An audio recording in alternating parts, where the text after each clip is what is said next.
அனைவருக்கும் வணக்கம். எந்த சூழ்நிலையிலும் நாம் கடவுளை வணங்குறது நிறுத்தக்கூடாதுமா. நம்முடைய கஷ்டங்களுக்கு காரணம் நாம் கர்ம வினை பயன்தான். கஷ்டம் கொடுக்கலன்னு நாம் கடவுளை நினைக்க மாட்டோம். அது தெரியுமா உங்களுக்கு? கஷ்டம் வரும்போது தான், ஐயோ கடவுளே என்னை பாரு, நான் ஏன் இந்த துன்பத்தில் இருக்கேன், என்னை எப்படியாச்சும் காப்பாற்று அப்படின்னு சொல்லி நாம் கடவுளை கேட்போம்.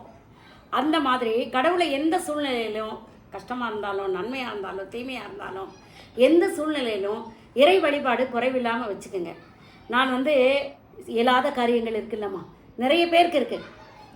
எத்தனையோ நாள் நாங்கள் நினைக்கிறோம் ஒரு நல்ல வேலை கிடைக்க மாட்டேங்குது, எத்தனையோ நாள் நாங்கள் எத்தனையோ வருஷம் ஆச்சு கல்யாணம் பண்ணி குழந்தை இல்லை, எத்தனையோ வருஷம் ஆச்சு எங்களோட பிஸ்னஸ் முடிய மாட்டேங்குது, இத்தனை வருஷம் ஆச்சு நாங்கள் ஒரு இடத்த விற்கணும்னு பார்க்குறோம், அது விற்பனைக்கு போக மாட்டேங்குது. இதை மாதிரி ஒவ்வொரு குடும்பங்களையும் ஒவ்வொரு விதமான ஏதாவது ஒரு பிரச்சனைகளும் சிக்கலும் இருக்கும். இந்த பிரச்சனைகள் தீர்றதுக்கு நான் ரொம்ப எளிமையாக உங்களுக்கு ஒரு விநாயகர் பூஜை சொல்லி கொடுக்குறேம்மா. விநாயகர் சுழி போடுவோம் தெரியுங்களா?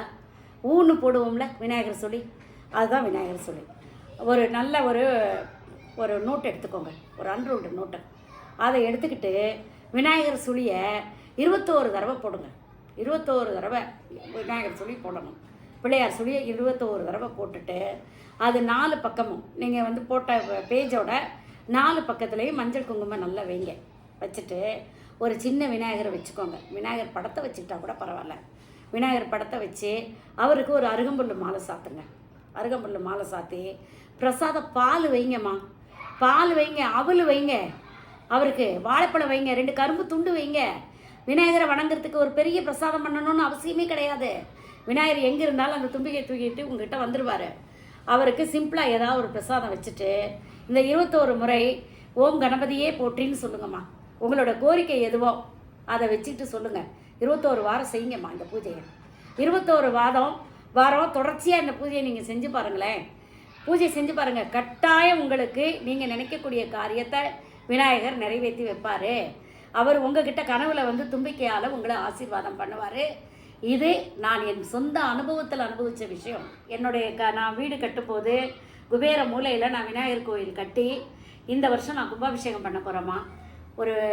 ஒரு பெண்ணு வீடு கட்டலாம், எதை வேணால் சாதிக்கலாமா, ஆனால் ஒரு கோயில் கட்டி கும்பாபிஷேகம் பண்ண முடியுமா? அதையும் அந்த விநாயகர் அந்த அருளையும் எனக்கு கொடுத்தாரு.